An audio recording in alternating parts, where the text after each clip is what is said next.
saba kullum akwai 'yan tambayoyinku da babu laifi a fara da su a cikin takaitaccen lokaci gwargwadon abin da ya sawwaka.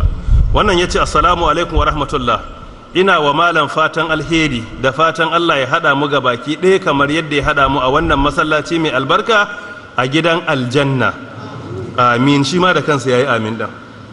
Malam tambaya ta ita ce, idan mutum ya kasance yana da yawan mantuwa kamar na karatu, akwai wata addu'a ko magani a addini da shari'a ta yadda ya yi? Allah ya mai da malam gida lafiya, amin. Wato iya nufin gidan an tashi a karatu. Akwai abubuwa da shari'a ta karantar na takaita mantuwa. Asalin shi mantuwa ɗabi'a ce ta ɗan adam, irin ɗan kaɗan ɗin nan hatta annabawa Allah subhanahu wata'ala yakan ɗan jarrabe su da shi. sanuqri'uka falatansa illa ma sha Allah, kuma ma summiyal insanu bil insani illa linisyanihi. Ba a kira mutum da mutum ba sai don mantuwa. Asalin kalmar insan, wasu malamai suka ce daga kalmar nisyan na mantuwa aka ciro sunanmu. Wato root word ɗin sunan mutum da larabci daga kalmar mantuwa ne, sai aka ciro sunan aka bayar saboda ɗan adam mai mantuwa ne. In ba da mantuwa ban aka yi darasi aka kira labarin wuta ba mai iya zuwa gida ya bacci, amma wani ya koma ya baccin ma har sai makara. To saboda mantuwa ne yasa wasu abubuwa muke manta da su. Idan mantuwa yayi yawa ko mutum yayi karatu ya zube ya fahimta daga baya ya manta, ko mantuwa na mu'amala, wannan in yayi yawa to akwai magani da ake takaita shi a cikin shari'a, wanda yana takaita matuƙa da gaske, yana iya raba ka da insha Allah ta'ala kashi 99 cikin 100 na mantuwa. Dan wannan kwaya din sai kai hakura da shi, da mun da haka aka halicce ka. Daga cikin abubuwa da malamai suka karantar da ke taimakawa mutum wajen rage mantuwan karatu ko ya ƙara mana ƙarfin memory idan mun karanta, ya zama ƙirjinmu ya rike abun sosai, ya zama ba ma manta shi da wuri, kuma karatun yakan zo da sauki. Idan mun haddace ya zauna, in mun haddace Qur'ani ya zauna, in mun haddace physics ya zauna, in mun haddace biology ya zauna, chemistry ya, duk abin da ka karanta dai ya zauna. Ina yi wannan da 'yan makaranta saboda yawanci waɗannan haddace su ake yi. To akwai abubuwa da ake yi wanda ke taimakawa. Mafiya yawan maganganu ɗin Imamul Khatib rahimahullahu ta'ala kawo cikin Aljami' nasa juz'i na 2 shafi na 387 har zuwa na 397, kusan shafi 10 cikin littafinsa na Aljami' juz'i na 2 yayi ta maganganu akan hanyoyin da ake bi a takaita mantuwa. Na farko akwai al-ibtiadi aniz zunub, kokarin nisantan yawaita zunubi. Mutum yayi kokari ya ga zunubi, sabon Allah da yake ya takaita shi. Takaita sabon Allah na ƙara memorin mutum ƙarfi, yana sa hadda ta yi sauƙi gare shi, kuma aka haddace ta zauna, yana sa a samu ƙarancin mantuwan karatu. Duk abin da ake so a fahimta sai ga kana ta cin a jarabawa, kawai mumtaz ne, za ka yi ta samun imtiyazi. To shine nisantan sabon Allah. Daga ciki akwai maganar da ake jinginawa zuwa ga Imamu Shafi'i rahimahullahu ta'ala, cewa ya tambayi wake yun sabu ila Shafi'i, sai dai isnadin akwai maqal a ciki, amma dai kauli ne mashhuri, cewa shakautu ila waki'in su a hifzi fa arshadani ila tarkil ma'asi. Na kai kara, ina kuka, inji Imamu Shafi'i rahimahullah, wajen wake akan cewa da ina hadda ta zauna, yanzu idan ne hadda ba ta zama. Sai Imamu Waki rahimahullah ya ce, ina maka wasiya da barin sabon Allah. Idan ka nisanci sabon Allah to karatu zai zauna. Shi yasa waɗanda suka fi kowa tsoron Allah da biyayya ga Allah sun fi kowa ƙarfin memory a tarihin duniya. In ka duba irin hadisan da irin Imamu Ahmad bin Hanbal rahimahullah ya haddace, yana da haddan hadisi miliyan 1 a kirjinsa, kuma isnadi da matani sai ya gaya maka tun daga haddathana wani an wani guda miliyan ya haddace. Imamu Bukhari rahimahullah ya haddan hadisai sama da 600 a rayuwarsa. Imamu Shafi'i rahimahullah ya kai matakin da saboda karfin hadda, idan ya buɗe littafi yana karanta, in yana karanta shafin dama sai ya ɗora hannunsa akan shafin hagu, saboda idan yana karanta dama idansa ya kuskure ya kalli hagun to sai shiga tsakanin haddan dama, saboda idansa in ya gani matukar idansa ya karanta to insha Allah ta'ala baya mantawa.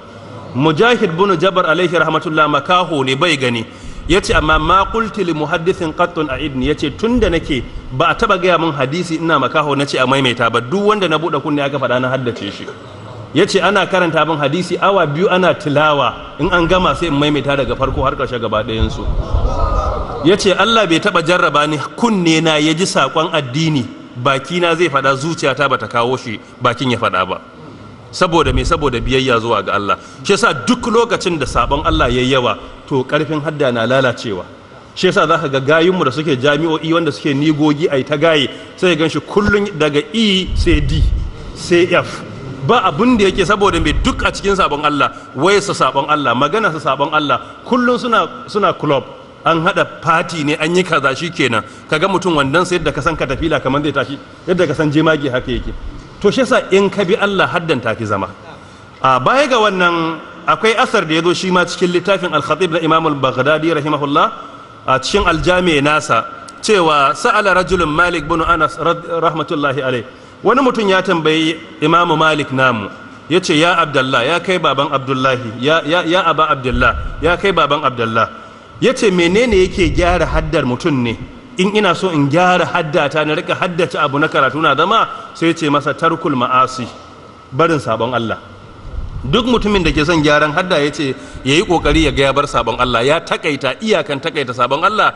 na sa duk karatu da ake kana karatun digiri ne baccalaureate magister doctora ko kana karatun MSc ko MBA da ma'aikata ke yi ko PhD kake yi ko wani course kake yi in dai kana son wai saukin hadda to ka tabbatar sabon Allah ka takaita shi idanka ya takaita sabon Allah kunnanka ya takaita ji bakinka ya takaita fada to zaka ga abin mamaki na biyu daga cikin abubuwa da ke sa karfin hadda da kuma sauwaƙe wa mutum fahimtar karatu shine kasratu zikirillahi yawan ambaton Allah bakin mu ya zama yana yawan ambaton Allah su astaghfirullah subhanallah walhamdulillah la ilaha illallah la hawla wala quwwata illa billah subhanallah wa bihamdi subhanallahi alazim ko da guda daya cikin su kai ta maimaitawa yawan ambaton Allah yana takaita mantuwa shi yasa qur'ani yake cewa wadhkur rabbaka idza nasita kaga sai ya kira mantuwa ambaton Allah ashe yana kore mantuwa to insha Allah ta'ala a lokacin da kake yawan ambaton Allah to wannan yana taimaka maka wajen kore dukkan cutar mantuwa ko da agreement ka yi alkawari da wani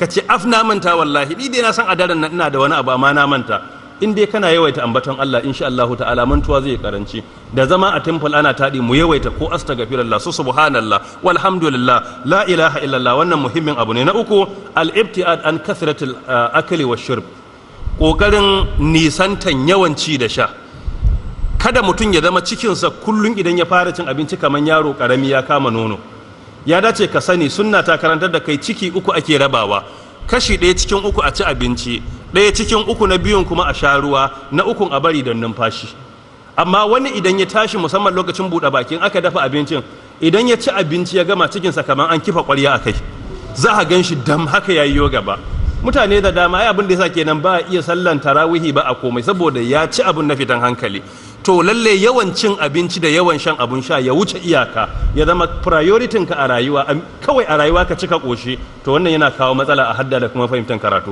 shi yasa Allah ya aibata waɗanda suke rayuwar duniya kawai don su ci walladina kafaru yatamatta'una wa ya'kuluna kama ta'kulul an'am wan naru maswal lahum saboda rayuwar kawai abinci ne to shi yasa musulmi na kwarai abinda ake so ya zama shine ya'kul li yahya amma wa ghairu aqil kuma yahya li ya'kul shi mai wayo yana cin abinci ne don in ba ba za a rayu ba amma mara wayo kuma ita rayuwar dukkaninta cin abinci ne in hiya illa hayatuna dunya na mutu wa nahaya wa ma yuhlikuna illa dahar shine we dine and wine kawai ayi ta ci to wannan ba rayuwar mai imani bane ba a ce karka ci daɗi ba ka ci nama ka ci duk abin da kake shawa amma ka rika takaitawa ba a rika ci na fitan hankali ba kar a buɗe ciki waye gari bayi da hakuri ko kada wannan yana kawo matsala wajen karatu na gaba na hudu shine akwai ababen da ake ci da suna taimakawa mutum wajen samun karfin memory insha Allah ta'ala wanda malamai sun kawo kaman shi Imamul Khatib ya kawo cikin aljami nasa juz'i na 2 shafin 397 yayi maganganu daga cikin su muhimman abubuwa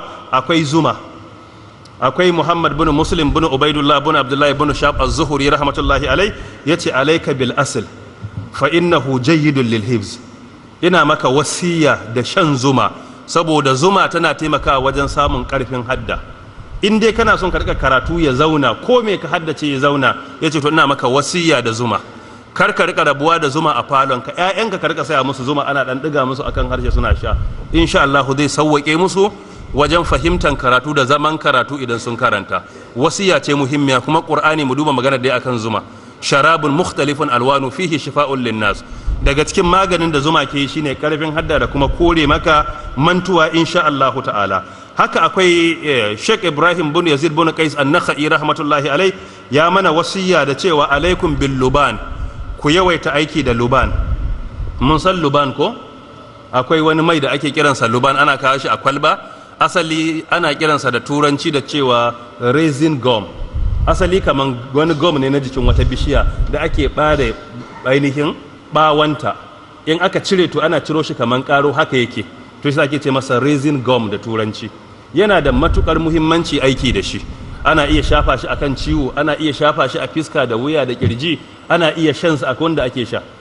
Ko a garin nan zaka sami luban, in ka je kace zaitu luban a wurin masu sayarwa akwai kala kala, ka nemi kala kala wanda ake iya sha da wanda ake iya shafawa a yi magani, duk waɗannan suna da muhimmanci. Ya ce to ina muku wasiya da bil luban fa innahu yushajji'ul qalba wa yudhhibun nisyan, saboda luban din yana ƙara wa zuciya ƙarfi, saboda a musulunci ilimi a zuciya yake, kuma zuciya ne matattaran ilimi ba a kwakwalwa yadda muke faɗa ba. Ita kwakwalwa kawai sako ake tura mata, amma asalin ilimin fi suduril ladina utul ilma ne, a kiraje yake, kuma yana tafiyar da mantuwa. Idan ana aiki da luban yana korewa mutum yawan mantuwa, a yawaita aiki da shi, wannan yana da matukar muhimmanci. Haka imamu zahabi rahmatullahi alai ya ce daga cikin abin da ke da muhimmanci akwai aiki da zabibi. An san zabib aiko? Shi kan zabib ai da hausa ma zabibi ake fada, ana iya shansa shi ma, yana da matukar muhimmanci. Shi zabib ana kiransa da raisin, sunansa raisin da turanci. Yana da matukar dried grape ne, yana nan za a gan shi kamar yadda grapes suke haka yanayin sai yankin an ga 'ya'yansa. To shi ma yana da muhimmanci. Yake cewa man ahabba, dukkan wanda yake so ya kyautata haddansa falyakulu zabib, ya yawaita cin zabib. In dai ana yawan cin zabib insha Allah ta'ala hadda tana zama kyakkyawan zama. Sai na biyar daga cikin muhimman ababe akwai alhijama, yin kaho, wato coping kenan. Yawanci ba duka likitoci ke so ba, amma lalle manzon Allah ya karantar da kaho, kuma duk wanda ya fata ta saba ta manzon Allah sai dai mu ce yi hakuri, in ma bai hakuri ba bai dame mu ba dan mu manzon Allah aka wajabta mu bi. Shi yasa manzon Allah duk inda ya dage wani lokaci sai ya yi kaho. So da haka likitoci da akwai wanda suka amince, akwai wanda ba su amince ba. To wanda suka amince alhamdulillah, mu da ku muna tare, da ba ku amince ba ko ku yi hakuri ko ba ku yi ba, mu dai muna tare da manzon Allah sallallahu alaihi wasallam. Amma dai akwai binciken likitanci da dama da ya tabbatar da kaho na da muhimmanci. Yin kaho yana da muhimmanci, musamman yin sa akai, ana yin sa musamman a nan wuraren. Shi yasa an kaje irin kasar Saudiya za ka ga akwai wurare na ci gaba na zamani da za ka je a maka kaho, sai ga mutum na dawafi nan dinsa da nan, za ka ga an dan kekketa wannan bakin jinin ya fita. To yin kaho akai yana ƙara ƙarfin hadda. Shi yasa magabata ba sa wasa da shi, suna yin kaho sosai. Irin su Imamul Bukhari sai kaga idan suka yi tilawa duk sun mai da hadisai da Qur'anin kamar suratul Fatiha. Mutum a ko ina yake haka yake karantawa. Kuma baya da wannan ma'arufun ne bi tajriba, an gwada an gani, mutane sun yi kafan kuma da suka yi akai din kuma karfin haddan ya karo. To kaga abin da aka gwada ya maka amfani, ai ba wani bukatan hujja da kake nema da ya wuce wannan. Haka cikin tibbun nabawi in muka duba an kawo hujjoji da dama akan muhimmancin yin kaho, yana kara karfin hadda. Sai kuma na gaba na shida kenan, dukkan acidic food a rika avoiding dinsa. Too much acidic food, wato nau'in abinci da ke da acid da yawa. In dai acidic food ne, acid din ya yawa, to mu rage consuming ɗinsa, sai ya zama dole. Ai mun san pH scale ko da ake aunawa 1 to 14. Acid wanda yake wajen 1 ya fi karfi, yana karuwa 2 3 karfinsa na raguwa. So wanda yake wajen 6 5 shine yake da karancin acid. Amma in muka duba pH scale, ai wanda yake 1 ya fi karfi ko. So da haka a ka'ida mu duba abincin da scale ɗinsa akan scale ɗin yana wajen 5 6 a yawaita cinsa. Wancan din ba a ce kada ka ci gaba ɗaya ba, amma acidic food idan yayi yawa, hatta binciken likitanci ya ce yana kawo yawan gajiya, kuma yana kawo ciwon kai da yawa. To shi yasa dukkan abinci da ke da acid da yawa a sunna ana so mu takaita aiki da shi. Insha Allah ta'ala za mu ga muna da kuzari wajen karatu, kuma ba za mu yawaita gajiya ba in muna karatu. Allah subhanahu wata'ala ya kara mana karfin hadda da karfin fahimta da kuma karfin aiki da shi gaba ɗaya. Yayi muke da lokaci.